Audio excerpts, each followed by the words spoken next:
Padre Santo, te damos gracias por poder estar aquí. Gracias, Padre, por tu poderosa presencia.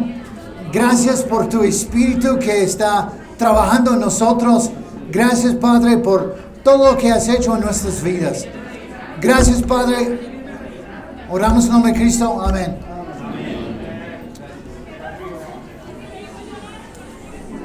Va a ser difícil. Hermano, ¿pueden?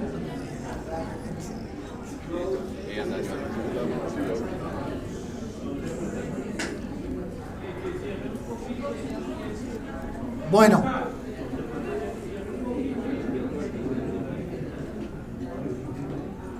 Vamos a ver. Veo que tengo poca atención, todos están todavía hablando, charlando. Bueno. A mí me dieron el tema más difícil de pronunciar.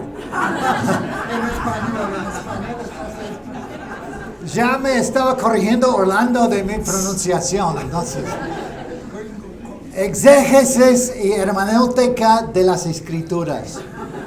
¿Ok? Y estamos hablando, como dice aquí en la pantalla, estamos hablando del arte y la ciencia. O sea, hay cosas que son muy técnicas, pero hay otra parte que es como todo un arte.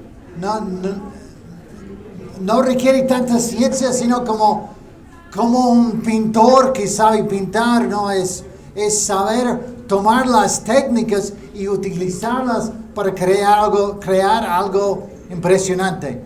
Entonces, es lo que estamos viendo. No sé lo que quisieron escuchar hoy, pero mi clase no va a ser muy técnica. Voy a tratar de ser mucho más práctico. ¿Ok? Pero empezamos con la parte técnica. Definiciones, exégesis. Es el proceso de estudiar cuidadoso y analítico de pasajes bíblicos emprendidos para producir interpretaciones útiles de esos pasajes. Idealmente, la exégesis implica el análisis del texto bíblico en el idioma de su forma original o más antigua disponible. Cuando dice más antigua disponible, no quiere decir que hay que buscar la Reina Valera más antigua, no, para estudiar la Biblia. No, o sea, está hablando de los textos bíblicos. El hecho es que versiones modernas muchas veces trabajan con textos bíblicos más antiguos que las versiones como la Reina Valera antigua. Seguimos. Hermenéutica se refiere a cómo interpretar la Biblia u otros textos. Esto no debe confundirse con la exégesis. La exégesis se refiere a la interpretación de un texto bíblico específico. La hermenéutica decide qué principios usaremos para interpretar el texto. ¿Listo todos confundidos? Amén. Bueno, vamos adelante entonces.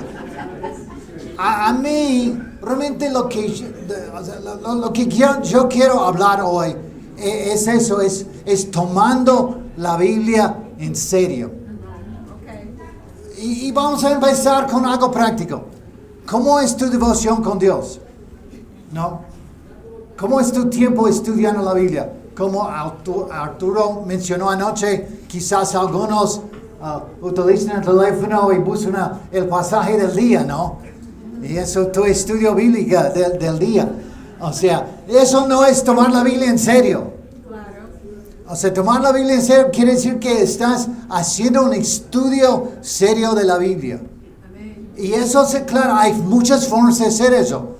Él estaba mencionando ayer algunas posibilidades como estudiar, o sea, tomar todo el año para estudiar la Biblia, ¿no? Entonces, es una posibilidad. O sea, hay que hacer como 4 o 5 capítulos por día para acabar toda la Biblia en un año. Y hay muchos programas de estudio que lo puedes utilizar para programarlo, para poder hacerlo. Entonces, eso está bien. Una de las cosas que más me gusta a mí es estudiar libros de la Biblia. Por ejemplo, con un libro corto, recién estudiamos en Nashville el libro de Efesios.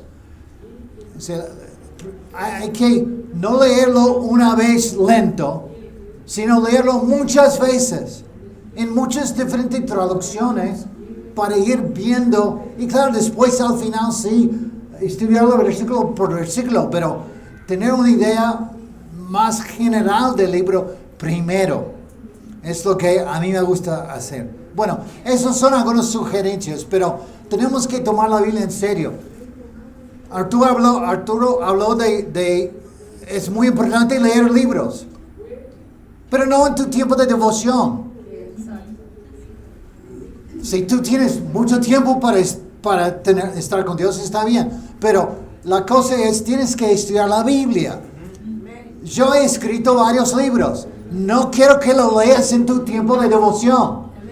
No, eso no es el punto. El punto es tú y tu Biblia. ¿Y sabes por qué? Lo vamos a ver más tarde, especialmente mañana. Porque el Espíritu Santo es quien tiene la espada. Es suyo. La Biblia es la espada del Espíritu.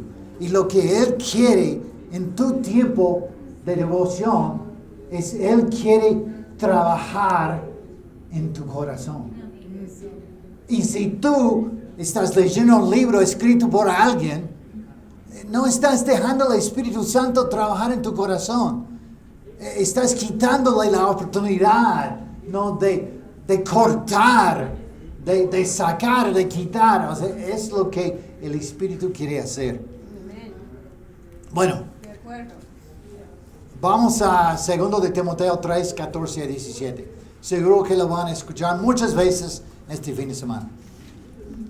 Está hablando con Timoteo. Pero tú, dice, permanece firme en lo que has aprendido, de lo cual estás convencido, pues sabes de quiénes lo aprendiste. Desde tu niñez conoces las sagradas escrituras, que pueden darte la sabiduría necesaria para la salvación mediante la fe en Cristo Jesús. Toda la escritura es inspirada por Dios y útil para enseñar, para reprender, para corregir y para instruir en la justicia, a fin de que el siervo de Dios esté enteramente capacitado para toda buena obra. Timoteo tenía un trasfondo espiritual, basado en su madre, basado en su abuela. Ellos le habían enseñado la Biblia.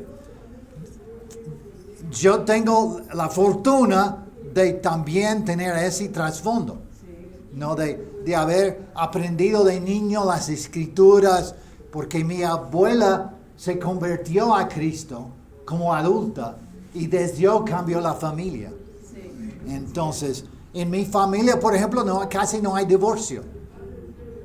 En la familia de Diana casi no, porque su papá era un predicador. Ella tiene generaciones en la iglesia de Cristo. Es una ventaja, pero no todos tenemos esa ventaja. Pero la cosa es igual, tenemos que agarrar las escrituras y aprenderlas. Porque ahí está Dios trabajando en nosotros. Vamos a 2 de Timoteo 2:15. Esfuérzate, él dice, por presentarte a Dios aprobado, como obrero que no tiene de qué avergonzarse y que interpreta rectamente la palabra de verdad. Entonces la meta es interpretar rectamente la palabra. Y de eso estamos hablando hoy. Es la clase, o sea, es lo que quiere decir exégesis y hermenéutica. Son la parte de ciencia de cómo aplicamos y estudiamos la Biblia. Pero bueno, vamos a la parte práctica.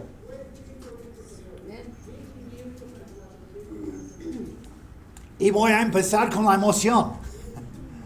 O sea, si no tienes pasión para conocer la palabra de Dios, no vas a llegar a ningún lado. Si no tienes un corazón que desea profundamente conocer de Dios, va a ser difícil. O sea, la pasión es muy importante. Tener el corazón con fuego, ¿no?, de conocer a Dios. Hay varios pasajes bíblicos. Generalmente vienen de Salmos, ¿no? Pero Salmos, por ejemplo, 119, 9 a 14, David aquí escribiendo: ¿cómo podrá el joven llevar una vida limpia, viviendo de acuerdo con tu palabra? Yo te busco de todo corazón. No dejes que me aparte de tus mandamientos. He guardado tus palabras en mi corazón para no pecar contra ti. Bendito tú, Señor, enséñame tus leyes. Con mis labios contaré todos los decretos que pronuncias. Me alegraré en el camino de tus mandatos más que en todas las riquezas. Quiero pararme un segundo para versículo 11. He guardado tus palabras en mi corazón para no pecar contra ti. Tengo que confesar que por mucho de mi vida no presté mucha atención a memorizar pasajes bíblicos, porque tengo muy mala memoria, como varios de ustedes saben, porque no me acuerdo de quiénes son ustedes, ¿no? Lo siento, ¿no? Pero entonces, basado en eso, no me preguntaba, o sea, como que lo tomé como una excusa de no hacerlo. Bueno, me he arrepentido. Entonces, en los últimos años, he estado tratando, para empezar, memorizar un versículo bíblico de cada libro de la Biblia. Que, claro, no es tanta cosa, ¿no? Pero son 66 versículos. Pero es un comenzar. Y no he llegado ahí todavía, estoy en eso. Pero hay algo importante acerca de memorizar la Biblia, de memorizar pasajes bíblicos. Y yo creo que es algo que estamos perdiendo. Los predicadores que yo escuché de niño tenían la Biblia casi memorizado en total. El papá de Diana, cuando él citaba pasajes bíblicos, no abría su Biblia. Bueno, él lo tenía abierto en la mano, pero él citaba todos los pasajes de memoria, porque él tenía casi toda la Biblia memorizada. Y bueno, eso para mí es como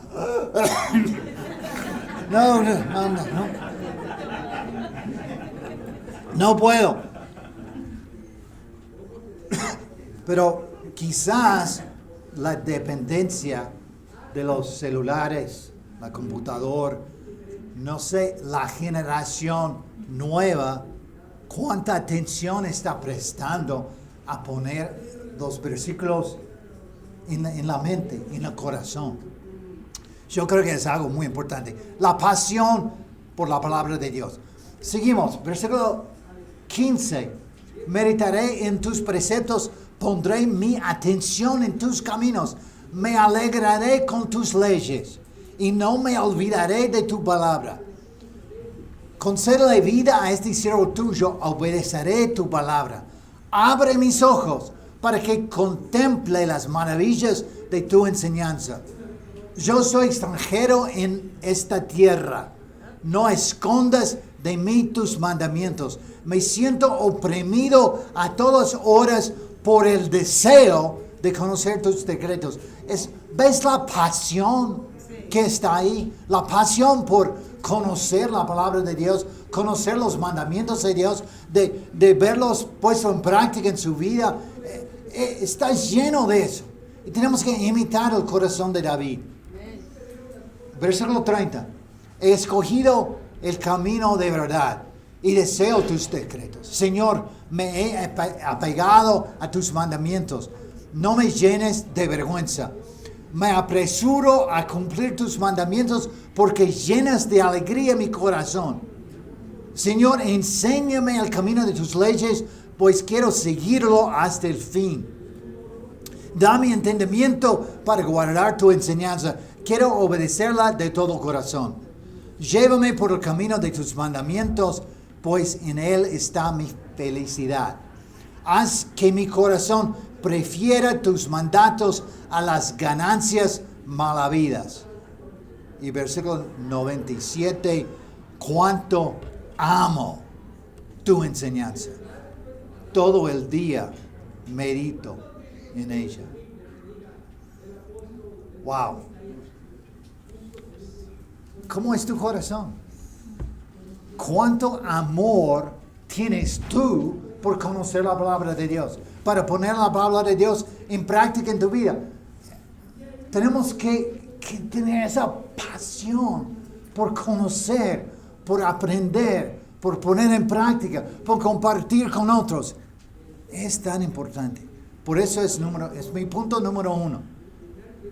Si llegaste pensando que la clase iba a ser todo qué es la exégesis y cómo se hace, hay libros para eso, ¿no?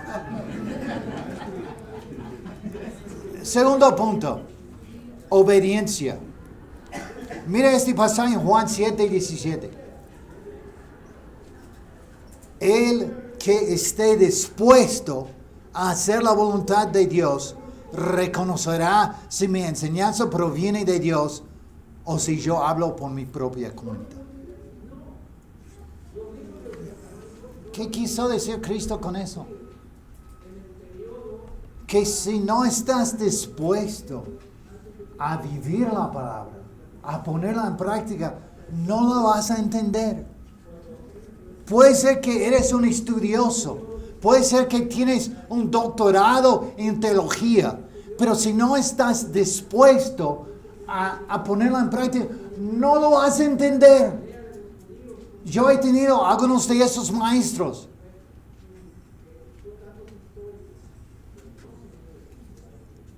Que saben mucho, pero no lo quieren vivir. Entonces no vale para nada. O sea, Cristo dice que no lo vas a entender. O sea, tienes que estar dispuesto a obedecer. Es muy importante. Punto número 3. No, perdón. Todavía estamos en 2. Hay otro pasaje más. Juan 3:21. En cambio, el que practica la verdad se acerca a la luz para que se vea claramente que ha hecho sus obras en obediencia a Dios. Hay que practicar la verdad para poder acercarnos a Dios. Ahora, número 3. Humildad.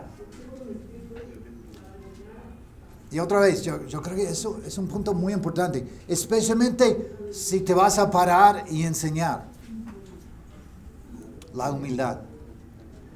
Primero de Pedro 5, versículo 5b, la segunda parte de versículo 5 y versículo 6. Revístense todos de humildad en su trato mutuo, porque Dios se opone a los orgullosos, pero da gracias a los humildes. No sé tú, pero yo quiero que Dios esté a mi lado. Yo quiero que Dios esté a favor mío. No quiero que Él esté oponiéndome. Qué difícil, ¿no? Tratar de predicar la palabra cuando Dios te está oponiendo. Tratar de compartir tu fe cuando Dios te está oponiendo. ¿Por qué? Porque eres orgulloso. ¿No? Versículo 6. Humíllense pues bajo la poderosa mano de Dios, para que Él los exalte a su debido tiempo.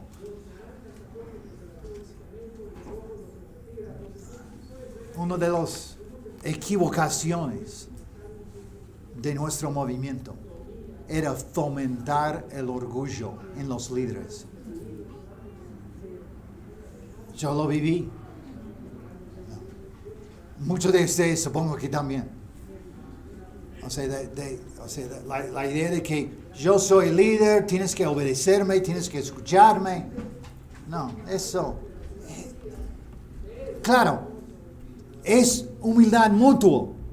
Entonces, no solo el que está arriba, sino todos tenemos que tener humildad. Entonces es algo intercambiable y tenemos que humillarnos delante los unos de los otros. Pero es tan importante porque queremos tener Dios a nuestro lado. Y yo creo que la falta de humildad, especialmente más años que has tenido en la iglesia, más tiempo que has estudiado la Biblia, más dispuesto eres para ser orgulloso. Para saber, eso es, yo sé lo que es, no me puedes convencer de otra cosa. O sea, siempre tenemos que tener la actitud de querer aprender. Si yo me acerco a cualquier persona con la actitud de que yo sé todo, estoy perdido. Como dice Mafalda, estoy frito. Hasta aquí en Colombia se conocen de Mafalda.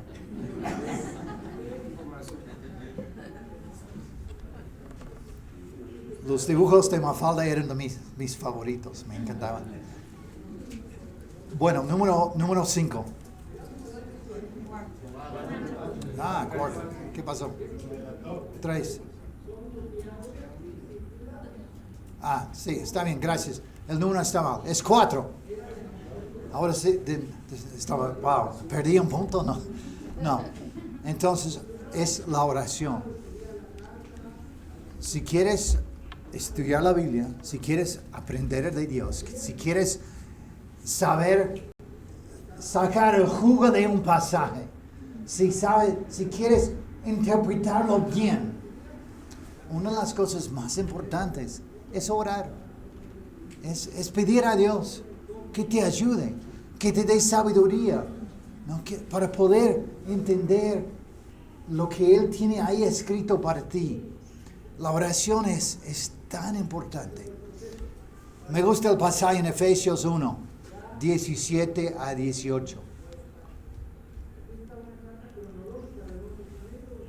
Dice aquí, pido que el Dios de nuestro Señor Jesucristo, el Padre glorioso, les dé el espíritu de sabiduría y de revelación para que los conozcan mejor.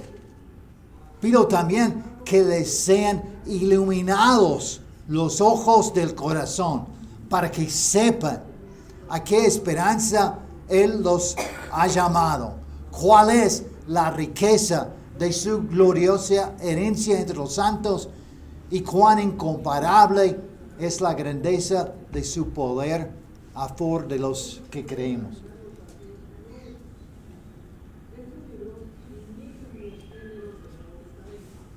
Es la oración de Pablo por los hermanos y hermanas en Éfeso. ¿Qué quería él? Él quería que ellos tuvieran corazones iluminados por la palabra de Dios. Pero él está pidiendo que el Espíritu trabaje en ellos para que ellos puedan ver y entender las cosas importantes. Es interesante las 3 cosas que él menciona, ¿no?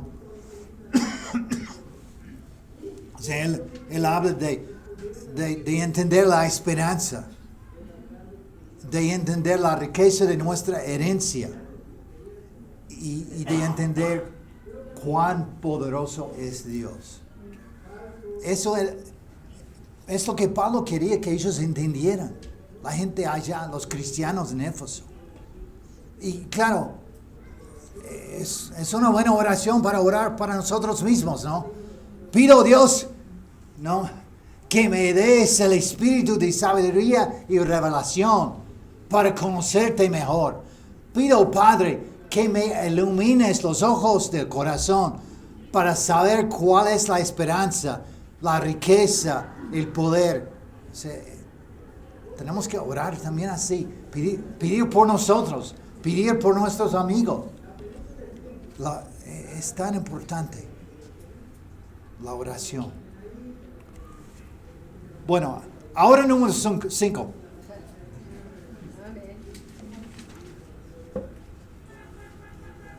Comunidad.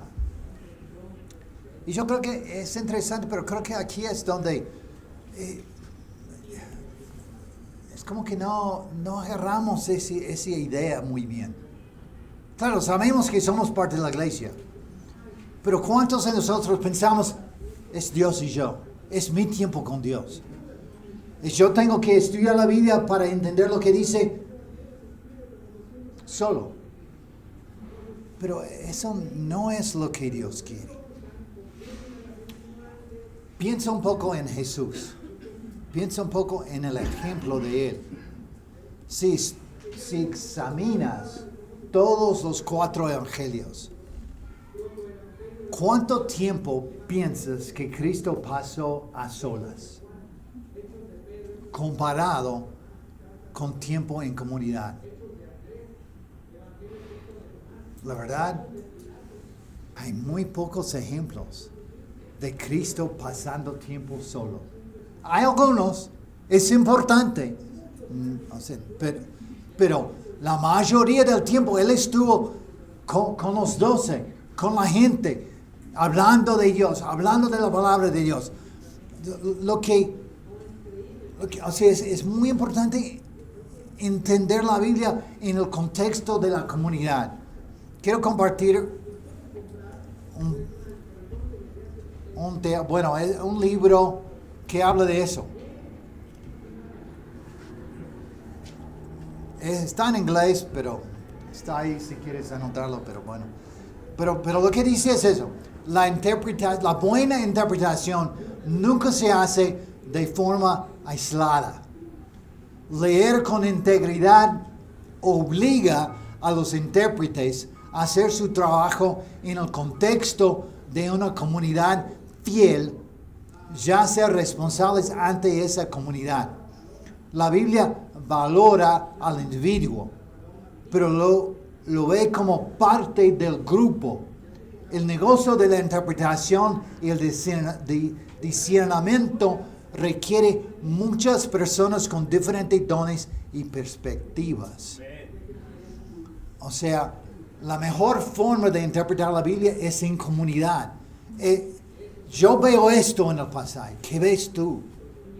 Y tú, por tu trasfondo y por lo que Dios ha hecho en ti, por tu trabajo, tienes diferentes puntos. Entonces, todos juntos llegamos a entender mucho mejor la Escritura si lo hacemos de esa manera. En los últimos años estuve escuchando un podcast, no sé cómo se dice eso. Podcast, gracias. Y que ellos enfatizan eso mucho, que no te quedas con lo que estamos diciendo nosotros, pero tienes que tener un grupo con el cual tú estás procesando todo lo que estamos diciendo. Tienes que ir y ver el texto bíblico y hablarlo y compartir eso es parte del proceso, ¿no? Es parte de entender, porque hay cosas raras en la Biblia. ¿Sabes eso, no? ¿No? Animales que hablan, por ejemplo, no. ¿Alguna vez un serpiente habló contigo? Si pasó, no me lo digas, por favor. Y menos una mula, ¿no? Hay cosas raras en la Biblia.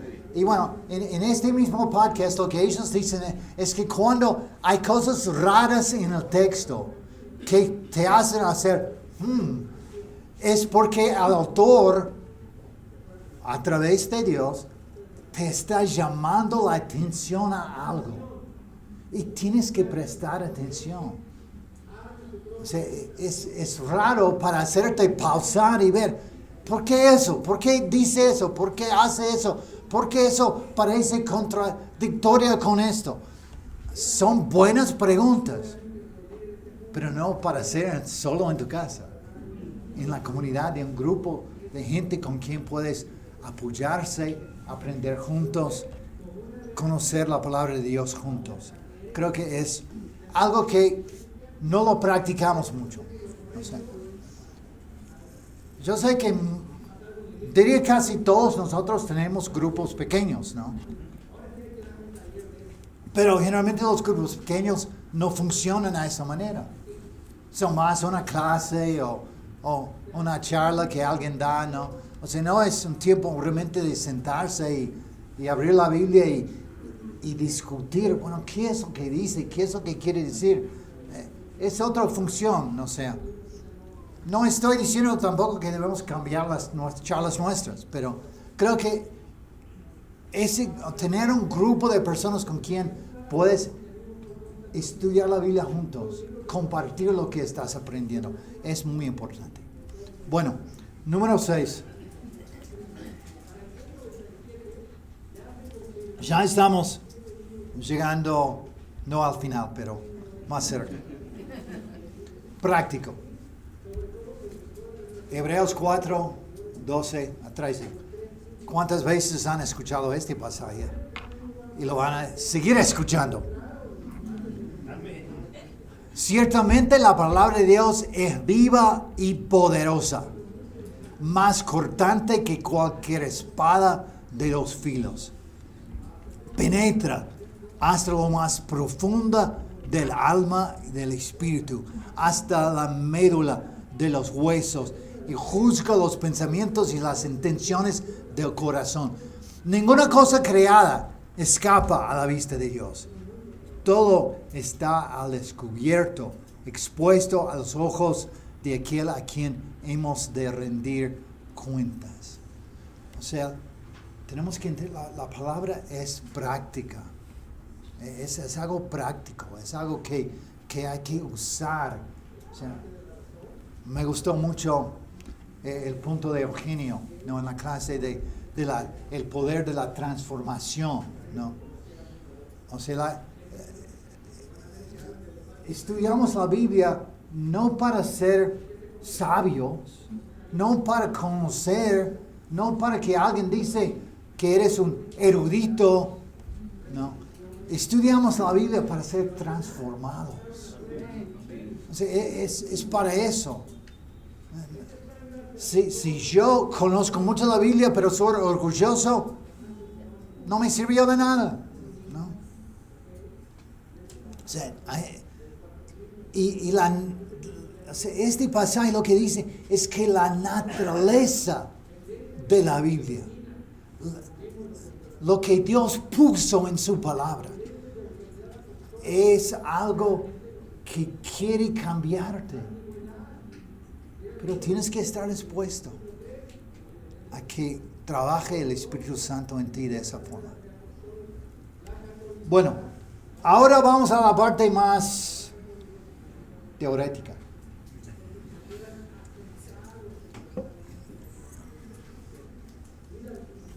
Entonces yo tengo esa tabla ahí, ¿no? Okay. El primer punto, el exégesis, primero hay que establecer el texto.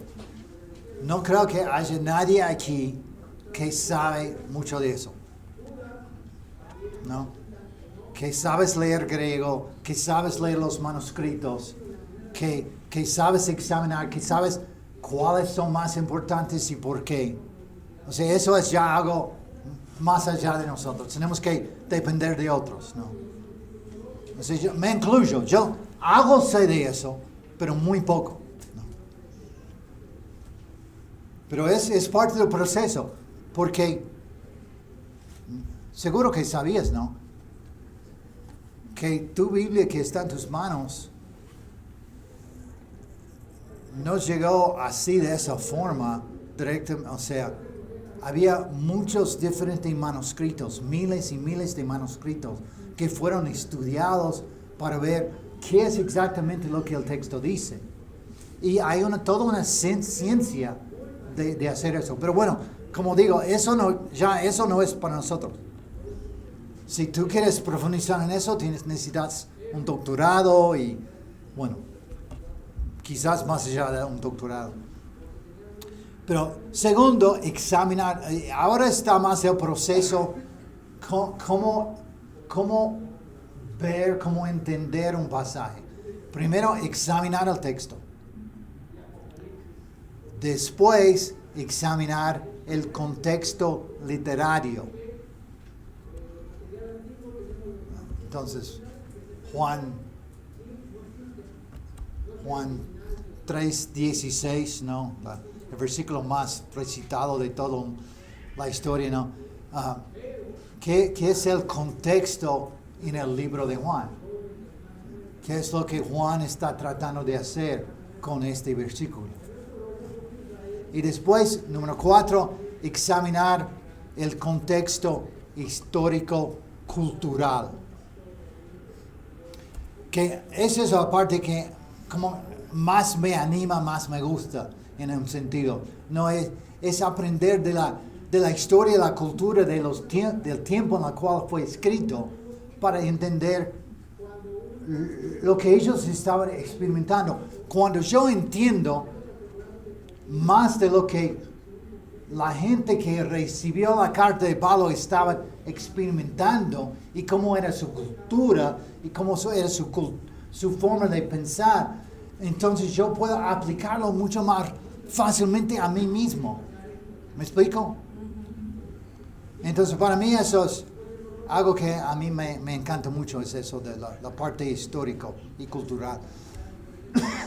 Y bueno, número 5 es volver a examinar el texto.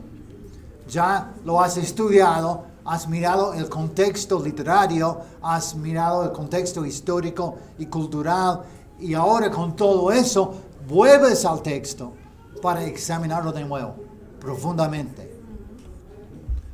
Y número 6, establecer el significado, que requiere también la hermenéutica, que no tengo mucho aquí, ¿no? Realmente, si puedo confesar, la hermenéutica es algo que para mí es difícil. Sí, he leído varios libros, ¿no?, acerca de eso, pero todavía siento que es un tema difícil, ¿no? Porque hay muchas diferentes formas de interpretar el texto bíblico. Y por eso es importante también la humildad de pensar que mi forma de leer la Biblia es lo correcto, ¿no? Y no aceptar que otra persona puede tener otro punto de vista. Por eso necesitamos la humildad, ¿no? Aun si estás estudiando la Biblia con alguien, tratando de hacerles un discípulo, yo creo que en el pasado usamos mucho el orgullo de que yo sé y tú no eres, y juzgamos. Yo creo que tenemos que acercarnos a las personas con mucho más humildad, mucho más curiosidad. ¿Qué es lo que tú ves? ¿Qué es lo que tú has hecho? No para cambiar nuestra doctrina, pero yo creo que la misma actitud de humildad es tan importante. Pero bueno, hay que determinar, número 7, los principios teológicos que están en el texto y después la aplicación. Claro, el número 7 es complicado, ¿no? Pero es algo importante de entender cuáles son las cosas que Dios está queriendo que vemos en este texto. Bueno, para terminar, no dice conclusión, pero dice cuidado.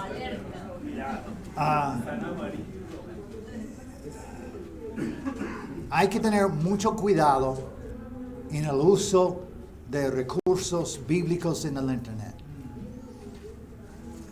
No sé cuántas veces recién he escuchado hermanos que no saben nada de griego, pero han mirado una palabra en el Internet y dicen, es lo que quiere decir.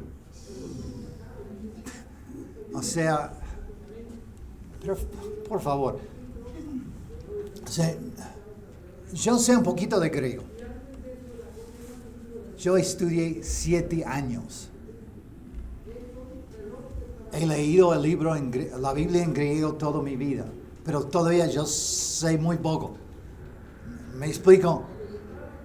Y de ver personas que no saben nada, y por lo que dice un diccionario, yo sé cómo es, ¿no? puede ser que te ayudó, ¿no?, a entender algo mejor. Pero hay que tener mucho cuidado. Y la otra cosa es, hay que la orientación teológica de lo que estás usando. Porque puede ser que si estás usando un comentario escrito por un católico, puede ser que sus conclusiones pueden ser muy diferentes que otro.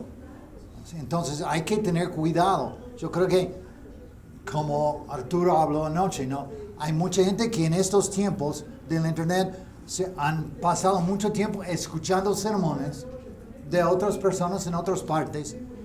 Y bueno, Diana y yo estudiamos la Biblia con una pareja de Nashville que dejaron la iglesia. Y ellos se habían agarrado de una enseñanza, a ver cómo lo puedo decir, de interpretación bíblica africana, que los africanos eran los primeros personas en el mundo y que Cristo era de África y todos eran negros. O sea, y toda una teología, ¿no?, basada en eso. Entonces ellos dejaron nuestra iglesia y fueron a una iglesia negra, ¿no? Es súper triste, ¿no? La gente se quedan engañados por las cosas que escuchan en el internet. Y bueno, como estaba diciendo, el segundo punto, ¿no?, de no basar conclusiones sobre hebreo o griego basado en búsquedas online. Hay que saber más, ¿no? Está bien si lo buscas, pero tener humildad en decir, yo encontré eso y puede ser que quiere decir esto. O sea, yo he escuchado, hermanos, pero dice, la palabra es X y quiere decir esto. Pero las palabras en griego muchas veces pueden ser traducidas de diferentes formas. O sea, no es como que tienen un solo significado. Bueno, ya basta, ¿no? ¿Cómo vamos? Ya casi tiempo para el regalo. Pero vamos a terminar una vez más orando. Porque yo dije que era muy importante. Y quiero que terminamos así también, ¿no? Oremos. Padre Santo, gracias por este grupo de personas tan atentos, queriendo aprender. Por favor, tenga paciencia con mi falta de entendimiento, con mi falta de conocimiento. Y Padre, igual utiliza las cosas que hemos hablado para ayudar, ¿no?, a mis hermanos, mis queridos hermanos, a conocerte más, a agarrarse más firme de tu palabra y usarlo diariamente en su caminar. Gracias, Dios, por tanta misericordia. Nos has bendecido tanto. Y Padre, estamos tan orgullosos de ti y estamos tan bendecidos. Tú nos has dado tantas cosas. Y Padre, queremos siempre vivir vidas agradecidas. Dándote gracias por cada día, por cada experiencia. Ayúdanos, Padre, a ver lo que tú estás haciendo en el mundo en el cual vivimos. De ver tu Espíritu trabajando. Padre, pedimos todo eso en el nombre de Cristo. Amén. Amén.